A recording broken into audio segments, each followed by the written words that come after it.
मंत्री और हरियाणा जन चेतना पार्टी के अध्यक्ष विनोद शर्मा जी की। उन्होंने आर्थिक आधार पर सामान्य वर्गों के लिए संविधान संशोधन बिल का स्वागत किया।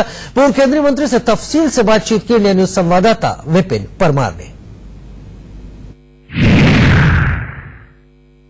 सर, आपका एक सपना था, ये आज का नहीं, पीवी नरसिम्हा राव की सरकार के समय का, और देश में पहली बार हरियाणा में आर्थिक आधार पर पिछड़े सामान्य वर्गों को आरक्षण आपने दिलवाया। अब लोग उसका फायदा उठा रहे हैं। उसी तर्ज पर आज केंद्र सरकार के द्वारा ये विधेयक लाया गया है, क्या कहना चाहते हैं? अच्छा कदम है। बहुत देर से सोचते थे कि वो लोग जो गरीब हैं, किसी भी वर्ग से संबंधित हों, उनके बच्चे पढ़े लिखे नौकरी नहीं पाते थे। बहुत वर्ष पहले जब मैं मेंबर पार्लियामेंट था, तब नरसिम्हा राव जी प्रधानमंत्री थे, तब भी इस पे शुरुआत हुई थी, लेकिन आगे बढ़ नहीं सके।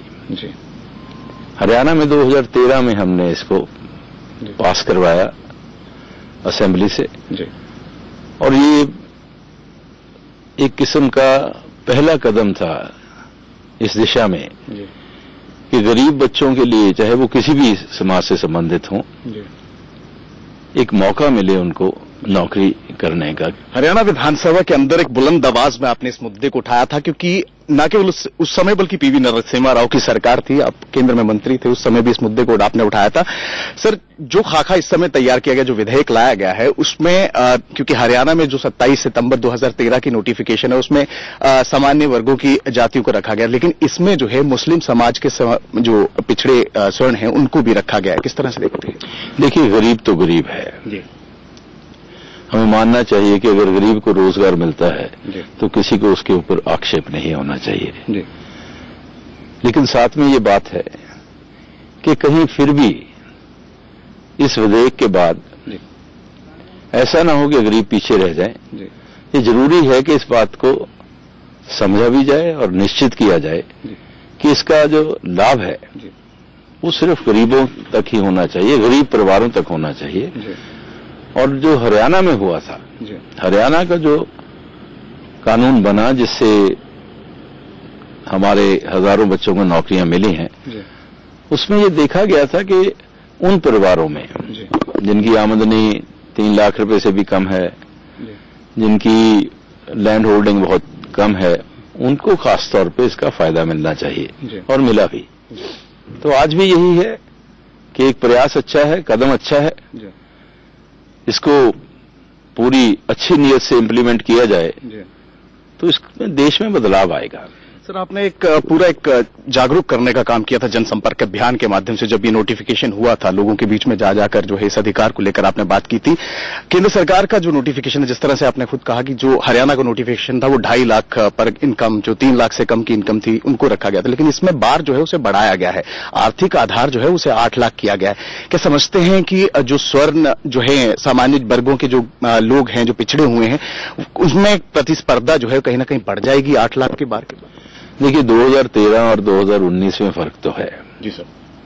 5 वर्ष से ऊपर हो चुके हैं जी सर। महंगाई भी हुई है, लेकिन इसके ऊपर विचार जरूर करना चाहिए जी सर। जैसे मैंने कहा स्पष्ट तौर पे कि इसका जो लाभ है वो उन परिवारों को मिलना चाहिए जो वंचित हैं जी। और उन परिवारों को मिलना चाहिए जिन परिवारों में कभी नौकरी नहीं मिली है जी सर।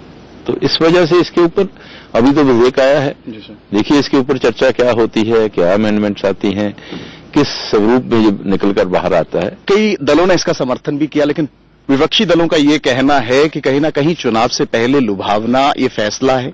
आप क्या कहना चाहेंगे इस पर? क्या किस तरह से? देखिए, सबसे पहले तो मेरी प्रतिक्रिया ये है कि एक पहलू इसका ये अच्छा है कि जिन लोगों को आरक्षण सामाजिक तौर पर पिछड़ेपन की वजह से मिला है उनके अधिकारों का हनन नहीं है, उनके अधिकार नहीं छीने जा रहे, उनका जो आरक्षण का कोटा है वो वहीं रहेगा।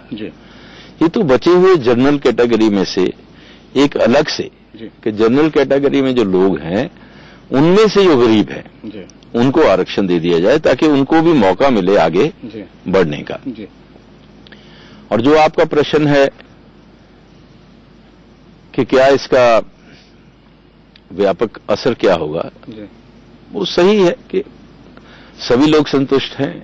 और जिन लोगों ने, मेरे ख्याल में तो शायद कोई ही इसको अपोज करता होगा, परंतु अगर कोई किसी के मन में शंका है, किसी मुद्दे के बारे में नहीं होनी चाहिए, किसी के मन में किसी लाइन के बारे में शंका है, किसी संख्या के बारे में शंका है, किसी खास पहलू के बारे में शंका है, तो उस शंका का निवारण हो सकता है, उनको अपनी शंका जाहिर करनी चाहिए। लेकिन बाय एंड लार्ज इसका समर्थन होना चाहिए, क्योंकि ये किसी का नुकसान नहीं कर रहा है, सबके लिए है। और सब में उसके लिए है जो सब में सबसे ज्यादा गरीब है, उनको पहले इसका लाभ मिलेगा। हरियाणा के लोगों को और अपने साथियों को जो बहुत वर्षों से मेरा साथ दे रहे हैं, इस मुद्दे को लेकर जिन्होंने संघर्ष किया है मेरे साथ, और आज बहुत वर्षों के बाद हमें एक आशा की किरण दिखी है कि हमारा सपना पूरा होगा, मैं उन सब साथियों को बधाई देना चाहता हूं और उनका धन्यवाद करना चाहता हूं कि पूरी शिद्दत के साथ उन्होंने इस काम में मेरा साथ दिया, और आज उनकी जीत है, उनको बधाई देना चाहता हूं।